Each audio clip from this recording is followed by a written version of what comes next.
Hey friends, this video will show you all you need to know about the villager, what do you need before you have villagers, how to raise the mood of a villager and how to supply them with water, food and firewood.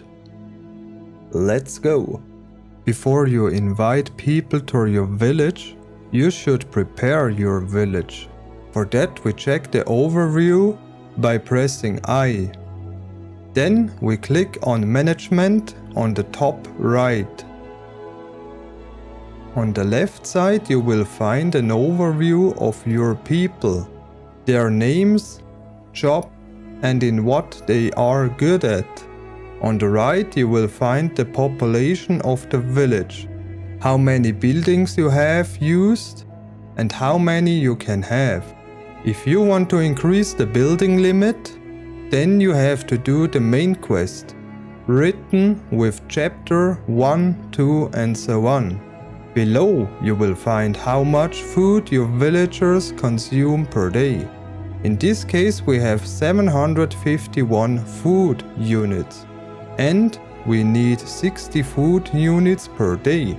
In the middle you find the water consumption and on the right side the firewood consumption. In spring you need to pay taxes. However, this depends on the number and type of buildings and not on the number of villagers. Now we go ahead with the different houses for the different demands of the villager. First you need a resource storage. Inside the resource storage you need firewood, logs or sticks. This because your villagers like it warm at home.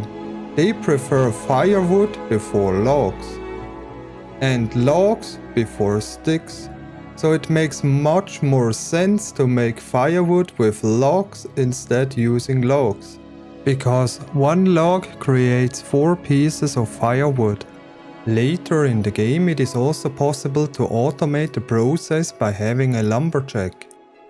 You have to go into the management, click on your potential lumberjack, press F, click on the workplace, press F again, choose the woodshed, press F and F again. Then you need to go into the woodshed by clicking on the house on the top left.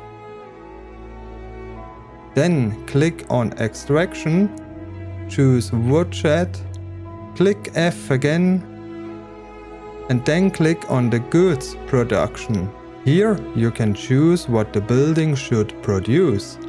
In my case it is 20% firewood and 80% planks.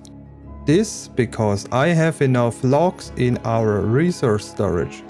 Below you can see what is needed to produce different goods. For firewood the worker needs 1 axe and 1 log. The second house you need is a food storage. This because your villagers are hungry. Inside the storage place chest you need cooked meals.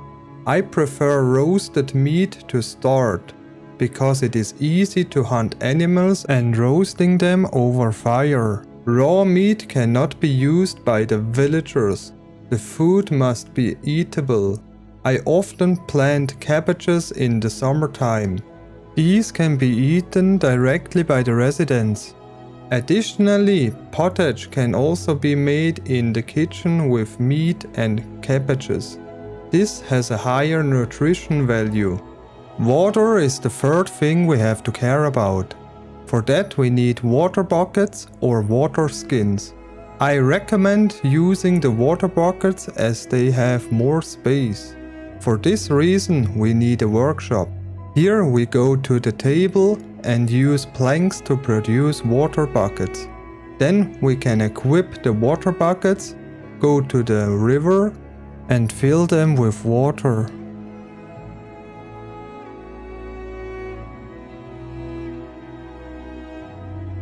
Alternatively, we can build a well. Here we click on the wheel and then decide whether we want to fill a waterskin or a water bucket with water. In the end, the water buckets must be in the food storage to be consumed by the villagers. Later in the game, it is also possible to automate the process by having a water carrier. This person needs buckets in the resource storage, and then he or she will take it and fill it with water. Then the water carrier will bring the buckets into the food storage. Lastly, you need a house for your villagers. There are 3 different houses which you can choose. These houses distinguish in size and in the amount of taxes that have to be paid. In one house you can only place 1 woman and 1 man. More is not allowed, and also if there is more space. It does not matter if you have a large or a small house. Sooner or later they will marry and get children. If the woman gets a child, then she won't work any longer for 2 years, and you need also food and water for the child. The house size decides if the family has 1 child or more children. It is very important that the villager cannot be stationed in your house. Therefore, you need 1 house for your own and at least 1 house for your villagers. If you want to increase the mood of your villagers, then maybe you start directly with a stone house. Otherwise, you have to upgrade the current house of your village. Take your hammer and walk to the house. Usually, you can start and feed the wall with materials. But this time we press E to edit the wall, respectively the door. Then you can decide here if you want to build a new wall, a wall with a window, or a wall with a door. Here we will replace the door. Then you have 3 different options: a wattle wall with door, a wooden wall with door, and a stone wall with door. We choose the stone wall with door because it makes the villagers happiest. On the window we push E again, choose walls with windows and stone wall with window. On the roof we choose wooden tile roof. When we have everything planned, then we can start building. This time we need a lot of stones and planks.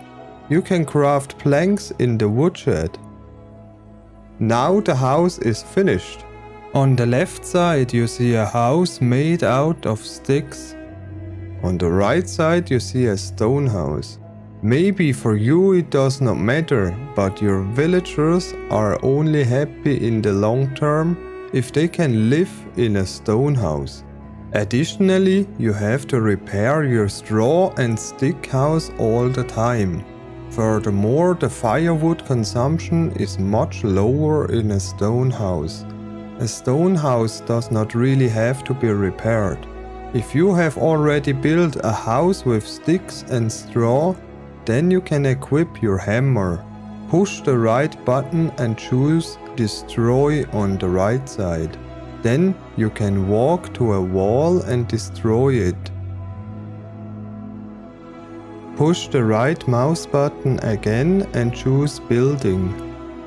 Press E and choose a new wall. This time you can build a stone wall as well. If the mood of a villager is -100, then he or she will leave you. If the mood is at 100, then the villager is completely happy. So far, however, it has had no special effect. Let's summarize it all up again. What do we need for the villagers? We need different houses and products in there. A resource storage is needed so the villagers can pick firewood from there to get warm. Then you need a food storage with food and water. Finally, you need a separated house for your villagers. They prefer a stone house. Now you can ask some villagers from other villages to join your settlement. If you use your inspector mode, then you can see the name of the person. If there is a people icon next to their name, then this person is willing to join a new settlement. Usually you find this kind of person around the fireplace. You can also see how good a person is for which occupation. You can ask that person if she or he wants to join your settlement. Your new villager will then walk to your village. Usually the villager needs 1 day. Now go to your management, choose your new villager, push F to open details, and then assign a house for this person. After that you need to assign a workplace. I prefer to start with a hunter. The next villager should be a lumberjack and the next one a cook. Therefore the basics are covered. So my village is, so to speak, self-sufficient. The hunter will bring meat to the food storage. You or your cook have to convert this meat to roasted meat and put it back in the chest of the food storage. In the end, no villager is hungry. Your lumberjack will bring logs and firewood to your resource storage. If you want to check the management of a specific house, then you can check this on the plate of the house.